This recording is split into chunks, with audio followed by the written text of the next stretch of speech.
कैसे हैं आप लोग। स्वागत है आपका हमारे YouTube channel feel easy to learn पर। और आज की इस वीडियो लेक्चर में हम पढ़ने वाले हैं नंबर सिस्टम। और इस नंबर सिस्टम में आज हम देखेंगे कि डिफरेंट टाइप ऑफ जो नंबर्स होते हैं जिन्हें हम डिफरेंट डिफरेंट कैटेगरी में हम डिवाइड करते हैं वो क्या होते हैं। इसके बारे में आप बचपन से पढ़ते आ रहे हो। नंबर्स के बारे में जब आपने पहली बार अगर मैथ्स पढ़ा होगा तो आपने सबसे पहले काउंटिंग शुरू करी होगी, और काउंटिंग में आपने देखा होगा कि आपको सबसे पहले 1 2 3 से ही सिखाया गया होगा। तो इसी प्रकार जब लोगों को भी शुरुआत में जब नंबर्स के बारे में पता चला, तो शुरुआत की जब मैथमेटिक्स शुरू हुई थी तब उन्होंने काउंटिंग कहाँ से शुरू करी थी? उन्होंने भी 1 2 3 से ही शुरू करी थी। तो उन नंबर्स को उन्होंने क्या कैटेगराइज कर दिया? उन्हें कह दिया नेचुरल नंबर्स। तो नेचुरल नंबर्स क्या हो जाएंगे? नेचुरल नंबर हो जाएंगे जो 1 से शुरू होते हैं और प्लस के इनफाइनाइट तक की तरफ बढ़ते हों, उन्हें हम नेचुरल नंबर कहेंगे। लेकिन फिर बाद में क्या हुआ कि जब मैथमेटिकल ऑपरेशंस जो किए गए, मतलब कि एडिशन, सब्ट्रैक्शन, मल्टीप्लिकेशन, डिवीजन, तो उन्हें पता चला कि जीरो भी मिली उन्हें। जैसे कि फॉर एग्जांपल अगर उन्हें देखें हम कि x + 7 = 7 आए, तो कब आए? जब x की वैल्यू क्या हो, यहाँ 0 हो, तब जाकर के हमें क्या मिलेगी? इस पूरी इक्वेशन की वैल्यू 7 मिलेगी। तो यहाँ x की वैल्यू जो 0 है, तो इस 0 को अगर नेचुरल नंबर के साथ शामिल कर दें तब हमें मिल जाएंगे होल नंबर्स। Got it? तो अगर नेचुरल नंबर्स के साथ 0 भी शामिल कर दे तो उन्हें हम क्या कह देंगे? Whole numbers. नाउ नेक्स्ट, अब फिर बाद में उन्होंने देखा कि कुछ और मैथमेटिकल ऐसे ऑपरेशंस हुए कि उन्हें नेगेटिव वैल्यूज भी मिलना शुरू हुई। फॉर एग्जांपल जैसे देखिए, अगर मान लो ऐसे लिख दे कि y + 8 = 6, तो अब ये कब आए कि इस 8 में से 2 कम किया जाए, मतलब -2 किया जाए, तभी यहाँ पर क्या है? 6 आए। तो यहाँ क्या मिल जाएगा हमें? y = क्या मिल जाएगा? 6 - 8 = -2। तो ये y क्या आ गया? -2 होगा। तो यहाँ पर जब नेगेटिव वैल्यूज मिलना शुरू हुई तो उन्हें भी फिर एक इन्हीं नंबर्स के साथ रखा गया, होल नंबर्स के साथ। तब पता चला कि माइनस के इनफाइनाइट से लेकर के और इधर प्लस के इनफाइनाइट के बीच में जो भी परफेक्ट वैल्यूज आएगी वो सारी वैल्यूज क्या होगी? इंटीजर्स। तो उन्हें कह दिया इन्होंने इंटीजर्स, और उन्हें हम जेड से डिनोट करते हैं। यहाँ नेचुरल नंबर्स को एन से करते हैं, होल नंबर्स को डब्ल्यू से करते हैं, और इंटीजर्स को जेड से डिनोट करते हैं। तो आपको बता देता हूँ कि 0 से इस तरफ पॉजिटिव साइड वाले हैं तो इन नंबर्स को कह देते हैं हम पॉजिटिव इंटीजर्स, और 0 से लेफ्ट हैंड साइड में जो होता है ये हो जाते हैं नेगेटिव इंटीजर्स। तो 0 को पॉजिटिव में ही कंसीडर किया जाता है, इसलिए ध्यान रखना कि कहीं 0 को आप नेगेटिव में कंसीडर मत करना। 0 को किस में कंसीडर किया जाता है? पॉजिटिव इंटीजर्स के साथ ही कंसीडर किया जाता है। नाउ नेक्स्ट, अब फिर बाद में क्या पता चला कि कुछ दो परफेक्ट इंटीजर्स के बीच में भी इनको कुछ वैल्यूज मिलना शुरू हुई। जैसे कि फॉर एग्जांपल अगर मैं कहूँ कि 0 से 1 के बीच में भी कुछ वैल्यू हो सकती है, हाँ बिल्कुल हो सकती है। कि जैसे कि इसके मिड में अगर बात करें तो यहाँ पर क्या हो जाएगा? 0.5 या फिर 1/2। तो इस टाइप से कुछ वैल्यूज मिलना शुरू हुई कि 1/2, 1/3, 1/4, या फिर मान ले 1/7 हो गया, या फिर और भी एग्जाम्पल, बहुत सारे एग्जाम्पल होते हैं, 8/9 हो गया, इस तरीके से।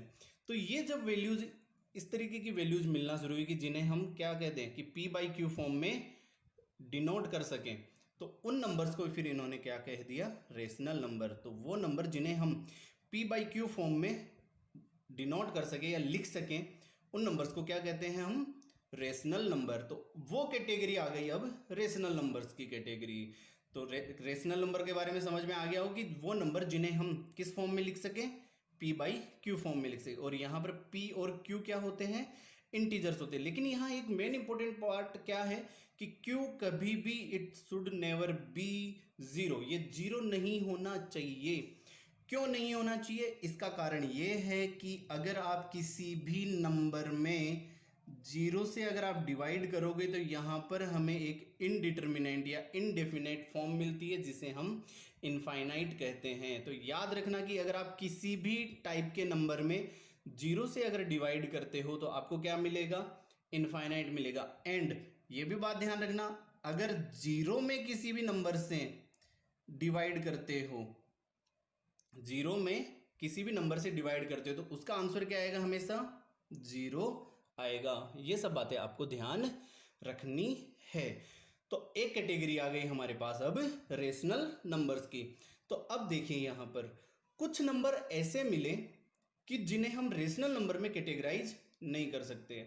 जैसे फॉर एग्जांपल अंडर रूट 2 हो गया, या अंडर रूट 3 हो गया, या अंडर रूट 5 हो गया, या फिर अंडर रूट 7 हो गया। इस टाइप से जो भी नंबर्स मिले, या फिर जैसे एक और होता है, जैसे मान लीजिए कोई डेसिमल एक्सपांसन इस तरीके से हो कि 1.01, फिर 001, फिर 0001, इस तरीके से अगर कोई डेसिमल एक्सपेंशन हो, तो अब इस टाइप के डेसिमल एक्सपेंशन को या इस टाइप के जो नंबर्स होते हैं उन्हें फिर कैटेगराइज किया गया इरेशनल नंबर्स में। तो इरेशनल नंबर्स जो होते हैं वो नंबर्स होते हैं जिन्हें हम p बाई क्यू फॉर्म में लिख पाना पॉसिबल नहीं हो पाता है, मतलब कि they can not be written like as p by q, या फिर जिन्हें हम p बाई क्यू फॉर्म में नहीं लिख सकते वो क्या होते हैं, इरेशनल नंबर।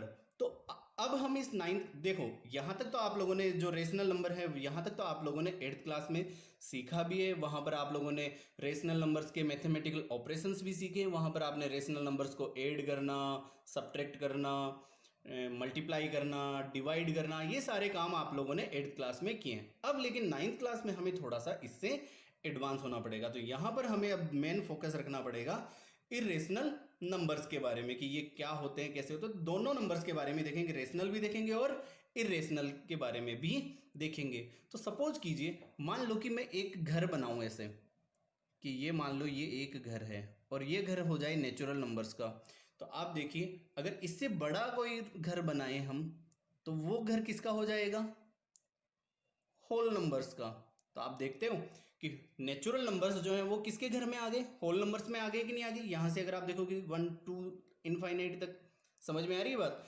अब देखिए इसी से ऊपर अगर आप देखें तो इंटीजर्स में क्या आ गया, अगर आप देखोगे तो इंटीजर्स में देखो जीरो से लेकर के इधर जाओगे positive side, right hand side की तरफ, तो आपको पता चलेगा ये होल नंबर्स ही होते हैं कि नहीं होते हैं देखने पे। तो इस हिसाब से क्या कह देगी, इनसे भी बड़ा घर किसका हो गया, अब यहाँ पर इनसे भी बड़ा घर हो गया है यहाँ पर इंटीजर्स का।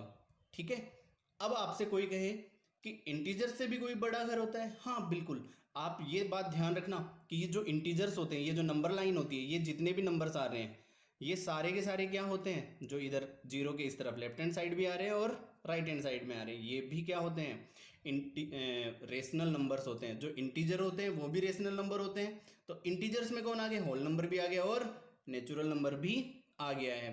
तो यहाँ पर जो एक अगर बड़ा सा घर बनाया जाए तो इनसे भी बड़ा घर किसका बनेगा, अब यहाँ पर हमारे पास रेशनल नंबर्स का घर बनेगा। लेकिन अब देखिए ये एक घर अलग से बना इरेशनल नंबर, वो इनमें शामिल नहीं होगा, उसका घर कहाँ बनाएंगे हम, यहाँ पर अलग से बनाएंगे। ये है इरेशनल नंबर्स का घर।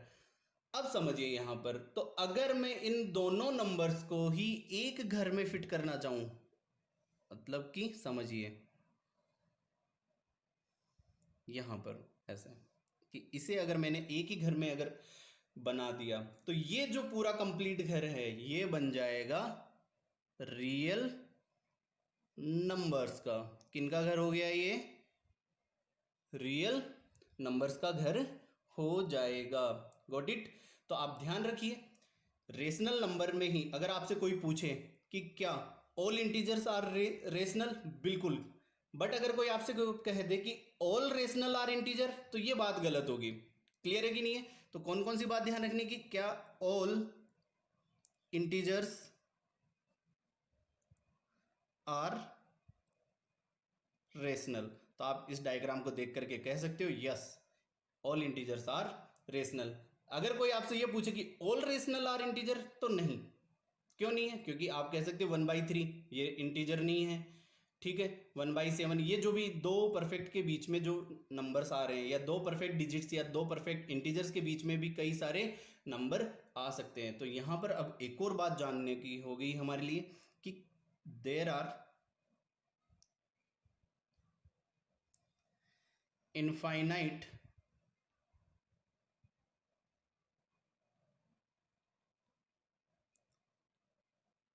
Rational numbers between two integers बोल दीजिए या फिर इन्हें क्या बोल दीजिए आप, रेशनल नंबर भी बोल दीजिए। कहने का अर्थ ये हो गया कि किन्हीं भी दो रेशनल नंबर्स के बीच में कितने नंबर हो सकते हैं अगर आपसे कोई पूछे, तो आप सीधा सा बोलना इनफाइनाइट नंबर हो सकते हैं। क्लियर हुई कि नहीं हुई बात? अच्छा, अब आपको एक बात तो समझ में आ गई कि जो इरेशनल नंबर होते हैं इनका जो डेसिमल एक्सपेंशन होता है वो क्या होता है, एक तो होता है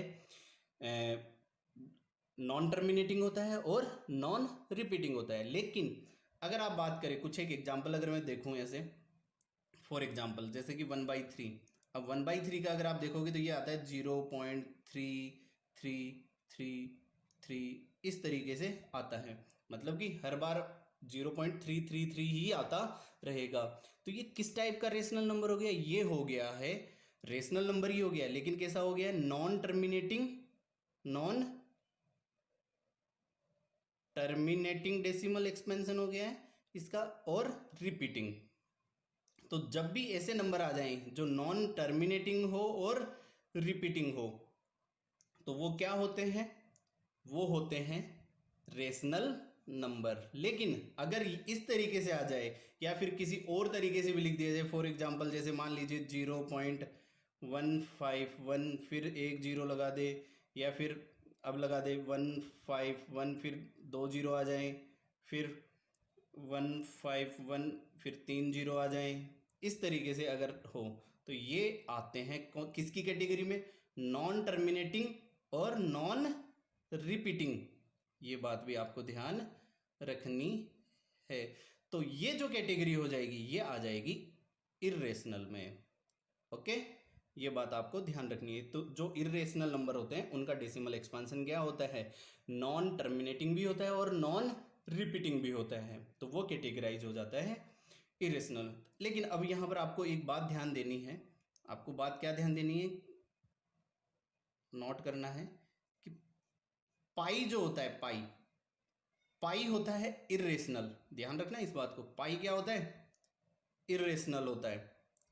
लेकिन 22/7 ये क्या होता है, ये होता है रेशनल। ये बात आप ध्यान रखना। जबकि इन दोनों की वैल्यू लमसम क्या ली जाती है, इन दोनों की ही वैल्यू लगभग, क्योंकि अगर इसकी भी वैल्यू हम कैलकुलेट करते हैं तो 3.14 ये ही यूज करते हैं हमारी मैथ्स की कैलकुलेशन में। लेकिन पाई की वैल्यू क्या है, अभी तक भी नॉन रिपीटिंग है और अभी तक भी कुछ पता नहीं चला कि एग्जैक्ट वैल्यू ये होगी, कि कोई कह सके कि हाँ कि पाई की वैल्यू ये एग्जैक्ट वैल्यू होगी, अभी तक नहीं है। तो लोगों ने पॉइंट के बाद में लाखों अरबों तक डिजिट्स फाइंड आउट कर लिए, लेकिन अभी तक ही इसकी वैल्यू डिसाइड नहीं हो पाई। लेकिन हाँ, आप 22/7 को करोगे तो एक टाइम के बाद में ये वापस से रिपीट होगा, लेकिन ये शुरुआत की जो डिजिट्स होती है वो पाई की शुरू की डिजिट से मैच खाती है, इसलिए पाई की वैल्यू को कई दफ़े 22/7 भी लिख दिया जाता है या फिर 3.14 भी लिख दिया जाता है। आई कि नहीं बात समझ में? अच्छा, तो आपको एक बात तो यहाँ पर समझ में आ गई होगी कि किन्हीं भी दो परफेक्ट जो रेशनल नंबर होते हैं या इंटीजर्स होते हैं उनके बीच में कितने भी रेशनल नंबर फाइंड आउट किए जा सकते हैं, मतलब इनफाइनाइट रेशनल नंबर होते हैं। तो उसके लिए आपको एक फॉर्मूला पता है कि किन्हीं भी दो नंबर्स के बीच में जो रेशनल नंबर हमें फाइंड आउट करना है तो कैसे करते हैं, a+b/2। ये हम क्या करेंगे, किन्हीं भी दो परफेक्ट नंबर्स के बीच में या इंटीजर्स के बीच में या रेशनल नंबर्स के बीच में हम क्या फाइंड आउट कर सकते हैं, रेशनल नंबर। जैसे कि फॉर एग्जांपल कोई आपसे कह दे कि इस 1 और 2 के बीच में, मान लो कोई कह दे कि 1 और 2 के बीच में 5 रेशनल नंबर फाइंड आउट कीजिए, ठीक है, कि 5 रेशनल नंबर्स फाइंड आउट कीजिए। या फिर कोई कह दे कि 3/8 और 5/7 के बीच में आप फाइंड आउट कीजिए। तो आप लोगों ने इन नंबर्स को नंबर लाइन के ऊपर डिनोट करना भी सीखा है, ठीक है। तो वो सब अब हम आगे डिस्कस करेंगे इनके बारे में कि जो ये रियल नंबर्स जो होते हैं इनको भी नंबर लाइन में कैसे डिनोट किया जाता है, इनके डेसिमल एक्सपेंशन क्या होंगे। तो ये सब हम अब आने वाले नेक्स्ट वीडियो लेक्चर में देखेंगे। तो अगर आप हमारे इस चैनल पर नए हैं तो प्लीज़ आप हमारे इस चैनल को सब्सक्राइब कीजिए और हमारे इस वीडियो को लाइक कीजिए। Thank you.